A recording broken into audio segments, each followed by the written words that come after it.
తిరుమల శ్రీవారిని దర్శించుకున్న ప్రముఖులు Gujarat high court judge Manavendranath Roy, Telangana MLA Vinod Kumar, ST all India chairman R Krishnaiah, BC commission chairman Krishnamohan, నటుడు రాజేంద్ర ప్రసాద్, పి నాగార్జున రెడ్డి ప్రభుత్వ సలహాదారుడు.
నమో వెంకటేశాయ నమః.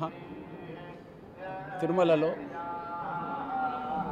లాంటి వెంకటేశ్వర దర్శనం చేసుకొచ్చుకున్న నా అన్నదమ్ముళ్ళు, మా ఫ్యామిలీ మెంబర్సు, ఆయన ఎల్లకాలం మా కుటుంబానికి ఆశీర్వదిస్తూ మా తెలంగాణ ప్రజలందరికీ ఎల్లప్పుడూ ఆయన సపోర్ట్ ఇచ్చిన ఘనతకు ప్రత్యేక ధన్యవాదాలు.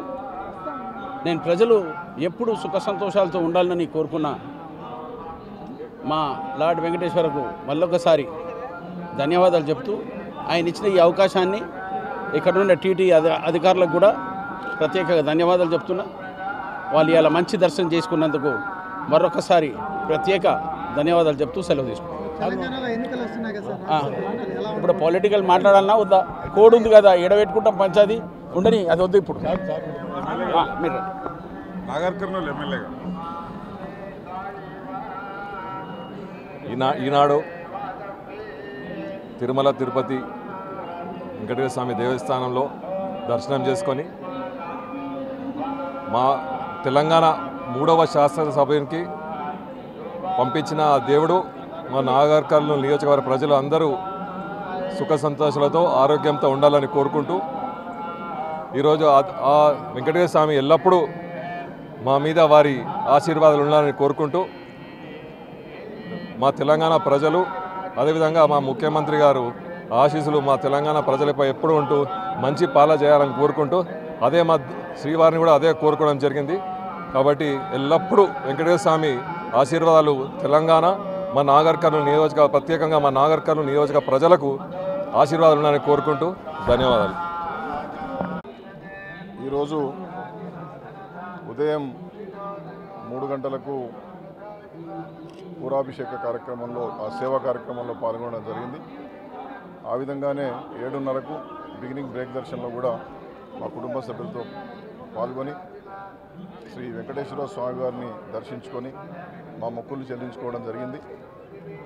గతంలో కూడా నేను ఈ మధ్య కాలంలోనే ఒకసారి వచ్చినప్పుడు చాలా స్పష్టంగా చెప్పాను, తెలంగాణ రాష్ట్రంలో వెనుకబడిన వర్గాలకు సంబంధించినటువంటి కులగణనకు చేయాలని చెప్పి అక్కడ ఉన్నటువంటి మా రాష్ట్ర ప్రభుత్వం నిర్ణయం తీసుకొని ఈ మధ్యనే GOMS నెంబర్ 23ను కూడా లోకసభ ఎన్నికల నోటిఫికేషన్ ముందే ఇచ్చింది. ఇది నిజంగా కూడా తెలంగాణ రాష్ట్రంలో వెనుకబడిన వర్గాలు, ఎస్సీలు, ఎస్టీలు, ఇతర అన్ని సామాజిక వర్గాల్లో ఉన్నటువంటి పేద వర్గాల యొక్క లెక్కలను బయటపెట్టి సమగ్రంగా తీసి ఒక గొప్ప ఆలోచనతో అక్కడ రాష్ట్ర ప్రభుత్వం ముందుకు పోతూ ఉన్నది.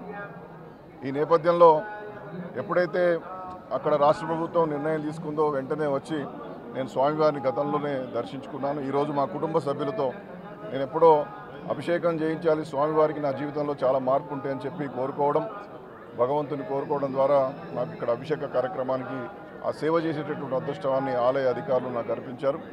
ఆ యొక్క సేవలో పాల్గొనడం, ఇది కేవలం వ్యక్తిగతంగా దైవ కార్యక్రమంలో పాల్గొనడానికి మాత్రమే రావడం జరిగింది. ఏదేమైనా తెలుగువారిగా ఇరు రాష్ట్రాల్లో ఉన్నటువంటి ప్రజలందరూ కూడా సుభిక్షంగా ఉండాలి, పేద వర్గాలకు న్యాయం జరగాలి, సమసమాజ నిర్మాణానికి కావాల్సినటువంటి ఏర్పాటు జరగాలంటే పేదలను అన్ని వర్గాల్లో అభివృద్ధి పదంలోకి తీసుకుపోయేటటువంటి రాష్ట్ర ప్రభుత్వాలు వచ్చినప్పుడు మాత్రమే ప్రజలకు మేలు జరుగుతుంది. ఆ దిశగా భగవంతుడు ఇరు రాష్ట్రాల్లో ఉన్నటువంటి ప్రజలందరినీ కూడా ఆశీర్వదించాలి. పేదరికం పోయి సమసమాజ నిర్మాణానికి కావాల్సినటువంటి బాటలు వేసేటటువంటి దిశగా ఆశీర్వదించాలని చెప్పి నేను స్వామివారిని వేడుకోవడం జరిగింది.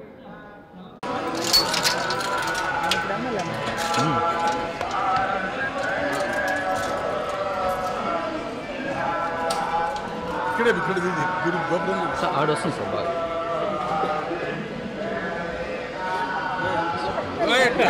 ఎమ్మెల్యేగారు రండి.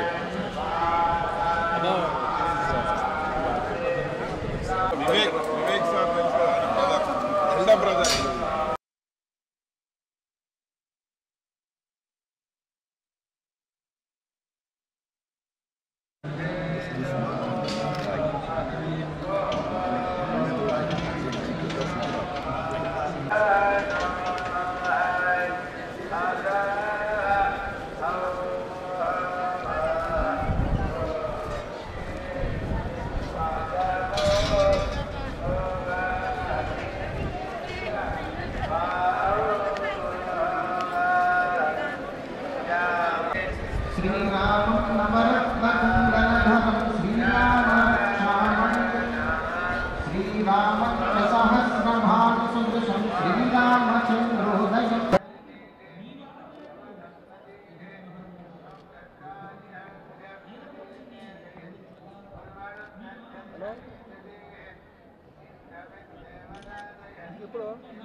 Amen.